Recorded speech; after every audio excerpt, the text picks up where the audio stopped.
வணக்கம் மக்களே. சமீப காலமாக சமூக ஊடகங்கள் நாய்களின் மேல் சவாரி செய்ய ஆரம்பிச்சிருச்சு. வீட்டிற்கு ஒரு மரம் வளர்க்கும் என்ற இன்றைய காலத்தில் வீட்டிற்கு ஒரு நாய் வளர்க்கப்பட்டது பண்டைய காலத்தில். சமீபத்துல சுப்ரீம் கோர்ட் தீர்ப்புக்கு பிறகு நாய்களுக்காக குரல் கொடுப்பதே சிலருக்கு ஃபேஷன் ஆயிடுச்சு. வீட்டுல வளர்க்கப்பட்ட நாய்கள் தெரு நாய்களாக மாறி போனது யாருடைய குற்றம்? கைவிடப்பட்ட நாய்களோட குற்றமா அல்லது அந்த நாய்களை கைவிட்ட மனுஷனோட குத்தமா?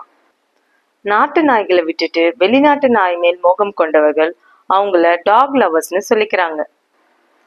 அப்படி பேசுறது, பெருமை பீத்துறது சமூகத்துல அவங்கள இன்னும் கீழான நிலைமைக்கு தான் கொண்டு போகும். ஏசி போட்டுட்டு கார்ல போறவங்களுக்கு இரவு நேர நாய்களின் அனுபவம் கிடைச்சிருக்காது. வாய்ப்பே இல்லை. இரவு நேரத்துல பைக்ல போறவங்க, பைக் கூட இல்லாம சைக்கிள் ஓட்டி செல்லும் இரவு நேர வாட்ச்மேன்கள், தூக்கத்தை தொலைத்து உங்களை தூய்மைப்படுத்தும் துப்புரவு தொழிலாளிக, இரவு ஷிப்ட் முடிச்சுட்டு நள்ளிரவுல திரும்புற தொழிலாளிங்க, இவங்களுக்கு மட்டும்தான் தெரியும் இரவு நேரத்துல தெருநாய்கள் கொடுக்கும் தொல்லையும் துயரமும். கூட்டத்தில் கூடி நின்று கூவி பிதற்றலின்றி நாட்டத்தில் கொள்ளாரடி கிளியே நாளில் மறப்பாரடி. இப்படி அன்னைக்கே பாரதி சொல்லி வச்சுட்டாரு. இன்றைய இளம் தலைமுறையினர்கள் சேர்ந்து சத்தம் போடவும் கமெண்ட் செய்து காலத்தை ஓட்டவும் தயாராக இருக்கிறாங்க. இந்த பாருங்க மக்களே, நான் ஆரம்பத்துல சொன்ன மாதிரி வீட்டுக்கு ஒரு மரம் வளர்ப்பது போல் வீட்டிற்கு ஒரு தெருநாய் வளர்த்தால் தெருநாய் பிரச்சனை காணாமல் போயிடும்.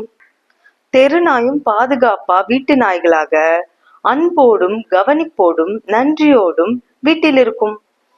அதனாலதான் சொல்ற மக்களே, நன்றி உள்ள நாய்களை தெருவுல விட்டது நன்றி கெட்ட மனுஷனோட குத்தமா அல்லது நாதியற்ற நாய்களின் குற்றமா?